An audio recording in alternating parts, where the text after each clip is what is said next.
अपने शौहर को अपने लिए खाना बनाते देखकर बीवी के दिल में खुशी की लहर दौड़ गई। कुछ ही देर बाद शौहर ने इसकी पसंदीदा डिशेस से भरा हुआ दस्तरखान सजा दिया। बीवी ने भी मोहब्बत से खाना उठाकर इसकी प्लेट में रखा। फिर इसने बताया कि अब वो शहर में ही रहेगी और काम के सिलसिले में पहले की तरह बार बार सफर नहीं करेगी, ताकि अपने खानदान के साथ ज्यादा वक्त गुजार सके।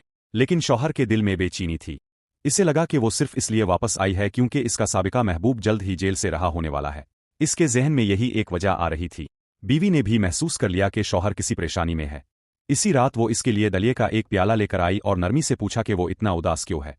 मगर शौहर ने मुस्कुरा कर कहा कि सब ठीक है। बीवी ने कहा कि मियाँ बीवी के रिश्ते में सबसे अहम चीज़ एक दूसरे से बात करना है। इसने एतराफ़ किया कि माजी में वो कभी भी अपने जज्बात मसाइल शौहर के साथ शेयर नहीं करती थी। इसने बताया कि ये आदत इसके पिछले ताल्लुक की वजह से बन गई थी। अब वो समझ चुकी थी कि जैसे शौहर हमेशा इसके एहसासात का ख्याल रखता है, वैसे ही इसे भी इसकी फिक्र करनी चाहिए। आखिरकार शौहर ने पूछ ही लिया कि इसने अचानक वापस रहने का फैसला क्यों किया। लेकिन वो इससे ये नहीं बता सकी कि इसे सच्चाई का इल्म हो चुका है और अब इसे यकीन हो गया है कि इसका शौहर हमेशा बेकसूर था। अपने माजी के रवैये पर इसे बहुत पछतावा था, मगर इसने सिर्फ इतना कहा कि वो अपने बेटे के साथ ज्यादा वक्त गुजारना चाहती है। शौहर ने जवाब दिया कि वो हमेशा उनके बेटे की अच्छी तरह देखभाल करता आया है।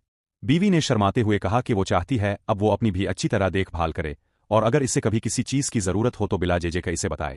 वो एक अच्छी बीवी की तमाम जिम्मेदारियां निभाने की पूरी कोशिश करेगी। लेकिन शौहर को 5 साल पहले की बातें याद आ गईं, जब उनकी नई नई शादी हुई थी।